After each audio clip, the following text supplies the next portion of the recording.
Bonjour à tous, aujourd'hui on se retrouve à Walibi Holland. Donc bah voilà, petite visite simple de Walibi Holland avec entre autres un ride d'Untamed qui va arriver. Et puis bah voilà, la redécouverte du parc, hein, c'est la troisième visite. Il fait pas un super temps, la dernière fois que je suis venu il faisait à peu près le même temps, c'était pas hyper agréable dans les attractions, enfin, ça dépendait pour lesquelles. Mais bon, ça n'empêche que la journée s'annonce quand même très bien. On espère qu'il n'y a pas trop de monde, même si hier c'était blindé, visiblement on a pas mal regardé. Et voilà, bon, je suis avec pas mal de gens, il y a Coaster Tube, il y a First Drop et il y a plein mal d'autres mondes, on est quelques-uns quand même. Et alors là j'ai un masque parce qu'on est en intérieur, mais sachez qu'en Hollande ça n'est pas obligatoire le masque, donc bah, vous risquez de me voir sans masque, je vous préviens, parce qu'on a vraiment plus l'habitude nous en France. Donc voilà, je vous préviens, moi de toute manière bah, je suis vacciné, donc déjà ça, voilà, ça aide un petit peu plus à accepter le fait d'enlever le masque. Moi j'ai vraiment beaucoup de mal, mais bah voilà, on le fait parce que vraiment personne n'a de masque. Et puis si on se retrouve dans un endroit où il y aura plus de monde, etc., on le remettra, ça c'est tout à fait normal. Et dès qu'on est en intérieur, de toute manière, c'est obligatoire. On essaie de garder des distances, hein, ça c'est le minimum, et tout le monde respecte ici, comme à ma dernière visite à Walibi Holland. Bref, après cette intro un petit peu trop longue, et ben on va commencer, on va rentrer dans le parc. Là on attend que ça ouvre. Are you ready?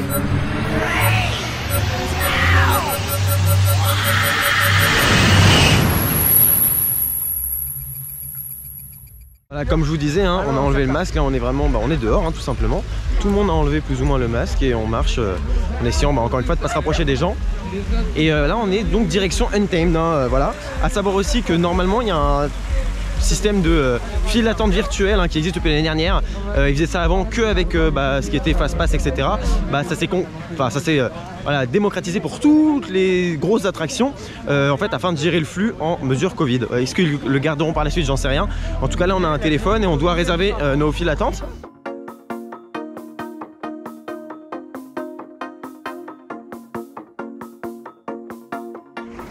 Bon bah là on arrive à l'entrée d'Untamed, donc les files d'attente ne sont pas encore ouvertes.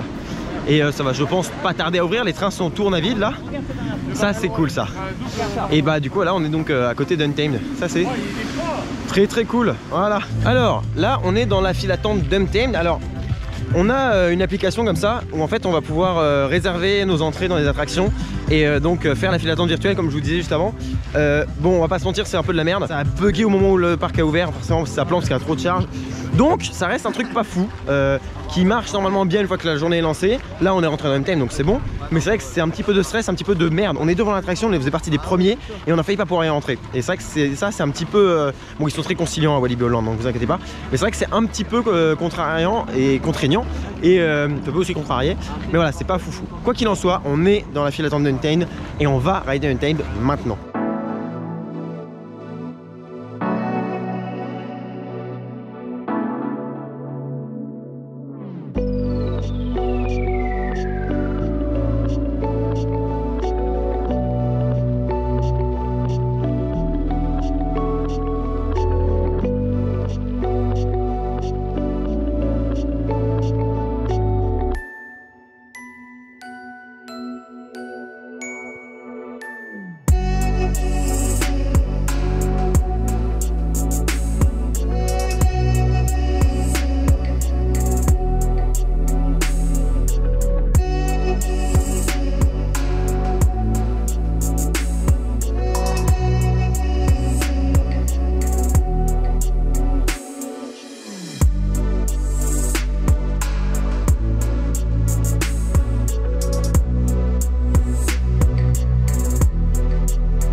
On est sorti donc de Untamed.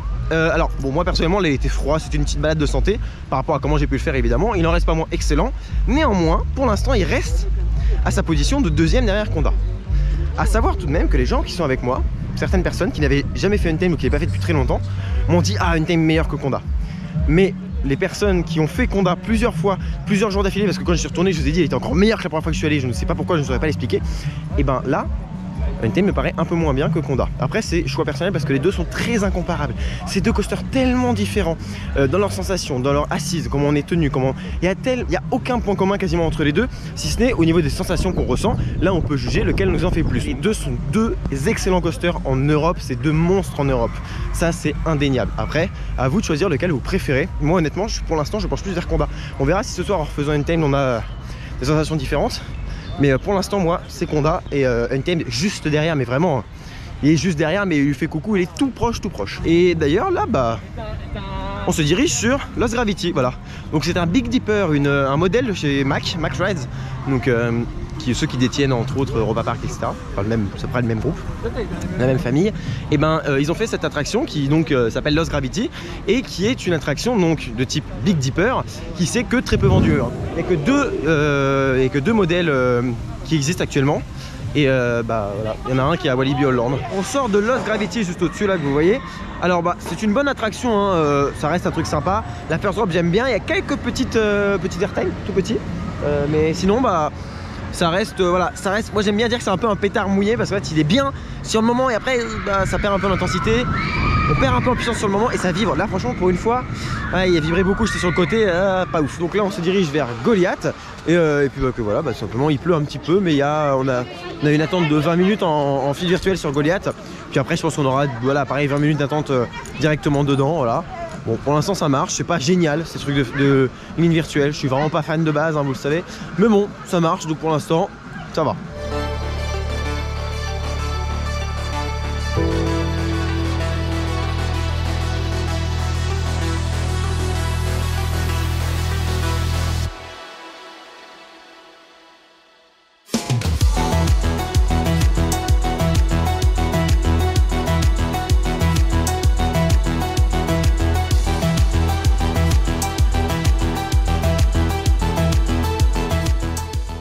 Bon du coup on sort de Goliath, on était tout devant, voilà, ça reste une très bonne attraction, moi j'aime beaucoup. Après il était peut-être un peu froid autour de moi, bon, je le trouvais un peu doux, un peu trop doux, vraiment clairement trop doux. Mais bon, voilà, on était tout devant, moi j'aime bien le premier Camelback, bon airtime, on a une bonne sensation, pas la meilleure que j'ai eu sur Goliath, mais bon ça reste très sympa. Mais c'est vrai qu'après avoir fait Untamed, d'avoir fait Conda il n'y a pas très longtemps, bon bah, ça reste une attraction qui du coup perd de sa superbe finalement à force de faire d'autres coasters, mais ça c'est tout à fait normal. Mais moi j'adore, ça reste une attraction que j'apprécie tout particulièrement, voilà. Et bah là on continue. Alors je sais pas du tout ce que ça rendra cette vidéo au niveau des plans parce que je suis un peu en galère. Comme vous voyez autour de moi, là il pleut pas, on a de la chance, mais on vient de faire un ride de Goliath tout devant, on pouvait pas ouvrir les yeux à cause de la pluie, donc c'est un petit peu dommage. Là on est donc dans la nouvelle zone exotique, alors ça reste la zone où il y a Condor au final, hein. Mais voilà regardez, il y a beaucoup de décorations qui ont été faites, alors c'est très particulier, on aime ou on n'aime pas, personnellement beaucoup trouvent ça moche. Moi je trouve ça couillu de leur part parce que c'est tellement bizarre que ça en devient presque génial, tant c'est chelou. Mais c'est spécial, voilà. Je vais vous montrer ça, mais c'est très spécial.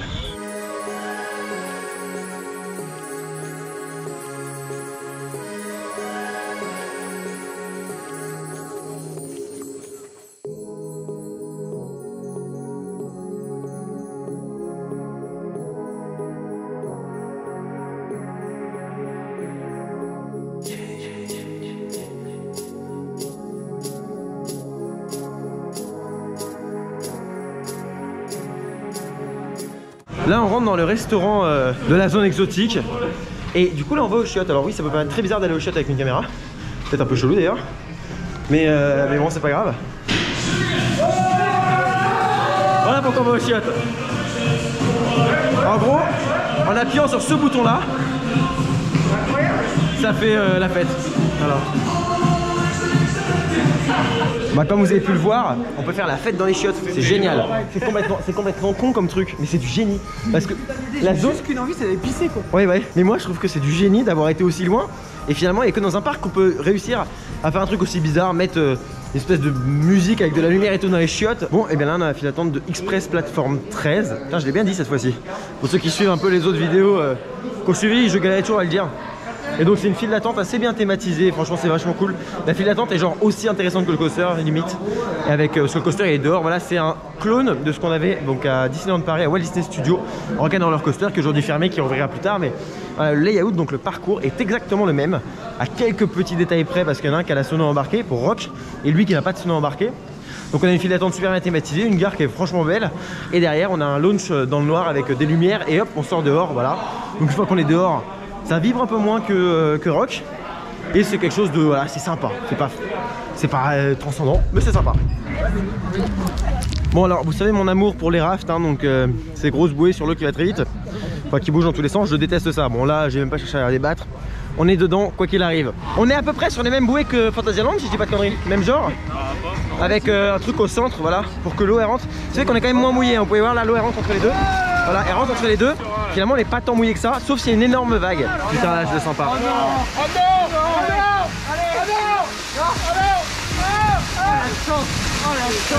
Oh la vache.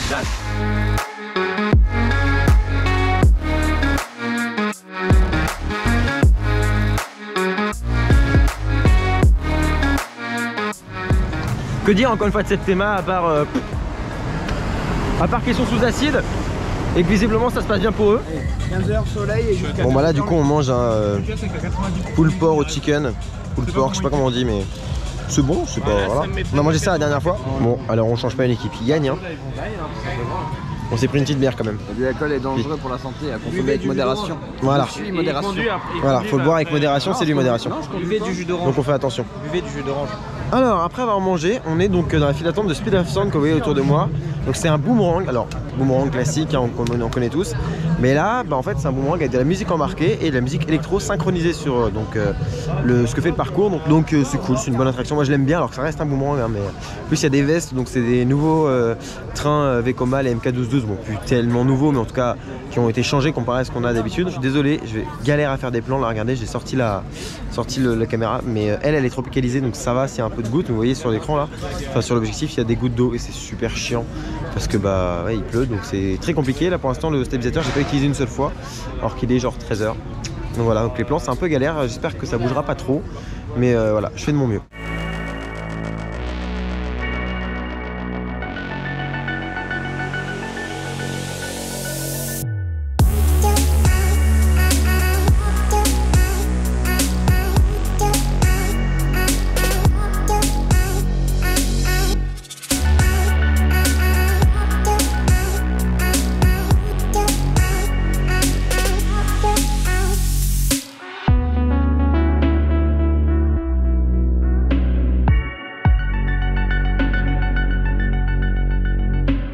Là on se casse de Speed of Sound, donc moi j'aime beaucoup cette attraction. Alors évidemment elle m'a retourné le cerveau, hein. On était tout derrière. Et à préciser d'ailleurs que soit elle monte doucement, soit il y a un petit souci dans la synchronisation machin. Mais en gros la musique elle a commencé, on est monté. Arrivé en haut elle s'est coupée. Le train a continué à monter et elle a repris au dernier moment, au moment où le train de chuter. Donc pour que ce soit synchronisé sur le reste du ride, mais du coup c'était bizarre d'avoir une aussi grosse coupure de musique. Bon, au moins on l'a eu tout le long quasiment. Sauf un petit moment dans le lift, mais c'est marrant parce qu'on était enfermés tout derrière, c'était vachement cool. Et là du coup on va sur Condor, donc Condor qui est un SLC, un modèle de coaster très violent, très douloureux, mais qui là a de nouveaux trains, donc normalement ça va être un peu mieux. Là on est donc dans la nouvelle file d'attente de Condor, donc bon, thématisation, je pense qu'ils ont repeint. Ils ont mis donc des lumières comme vous voyez au-dessus et des espèces de petits trucs en bois avec des pains à l'intérieur, enfin bref. Le but c'est d'avoir du coloré. C'est visiblement le mot d'ordre dans cette zone. Pas de cohérence mais de la couleur.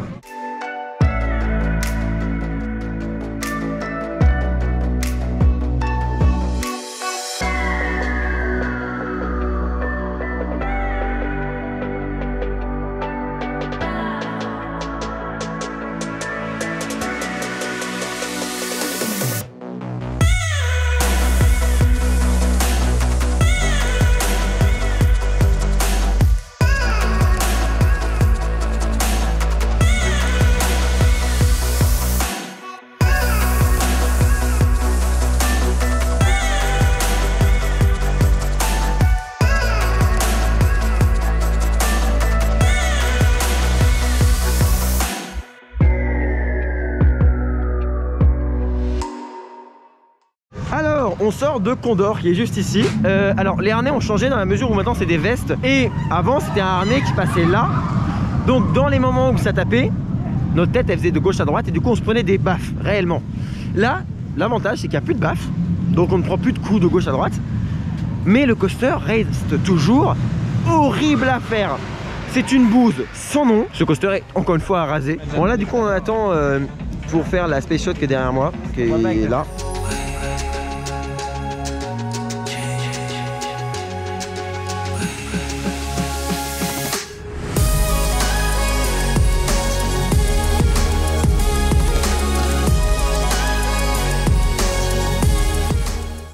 Bon alors on sort de la Space Shot. Alors est-ce que réellement c'était vraiment hyper flippant ou hyper sensationnel? Non, c'est simple, c'est sympa. C'est pas transcendant mais c'est sympa, moi j'aime bien. Mais d'ailleurs, la question est pourquoi Étienne, moi, je parle moi à la troisième personne, c'est normal. Pourquoi je ne fais pas de space shot d'habitude et pourquoi là je fais celle-là? Pourquoi Étienne, tu parles à la Ouais, j'ai parlé à la troisième personne. Mais le mec a un ego. Non, mais dans la vie de tous les jours, je parle à la troisième personne et en vidéo j'évite et là j'ai pas fait exprès. Donc, pourquoi je suis monté là-dedans et pas dans les autres? Et ben parce qu'en fait elle monte très vite. Donc, bah, je sais pas, je préfère. Moi, ce que j'aime bien dans les tours de chute, c'est quand elle monte tout doucement. Parce que ça peut être très con, mais j'ai peur de l'évacuation en cas de panne au milieu de la tour. Parce que c'est très chiant en fait, tout simplement.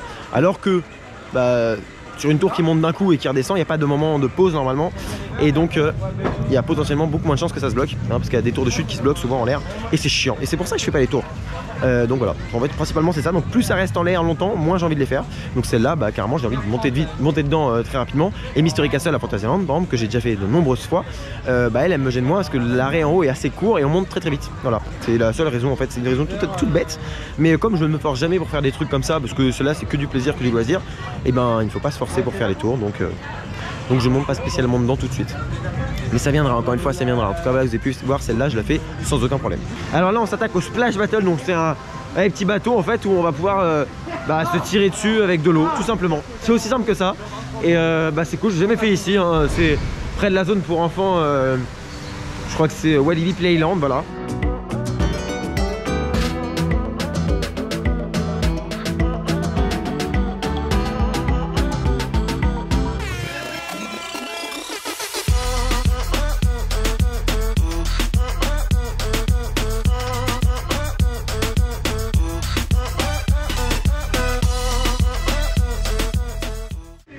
Je sais pas si vous voyez, mais je suis trempé. Regardez. Et les gosses regardez. Ici, ils ont pas d'éducation, genre ils te mouillent, ils ont rien écrit, arrête. Ici c'est des malades. Les gens dehors donc qui peuvent avoir accès au pistolet se sont dit mais quelle bonne idée de nous éclater d'eau, genre vraiment c'était n'importe quoi. On s'est fait rincer la gueule. Mais regardez, on s'est fait rincer la gueule. Et genre à chaque fois genre on avait des quantités d'eau. Mais je suis vraiment trempé, on se rend pas compte mais mon manteau entier est à éponger genre. C'est n'importe quoi. Mais c'était des barres de rire. Franchement, c'était pas beaucoup trop drôle. Je sais, c'était drôle. Mais... comme ça jusqu'à la fin de la journée. Mais ouais, moi aussi, c'était le pire moment de ma vie, je te jure. Les cheveux, là, regardez les cheveux, regardez comment. C'est drôle parce que moi je l'ai fait en été. Là, Oh, c'est le pire moment, mais c'était trop drôle. Tiens, je te veux motiver là. Là, je vais les fumer, je vais me venger. Oui, allez.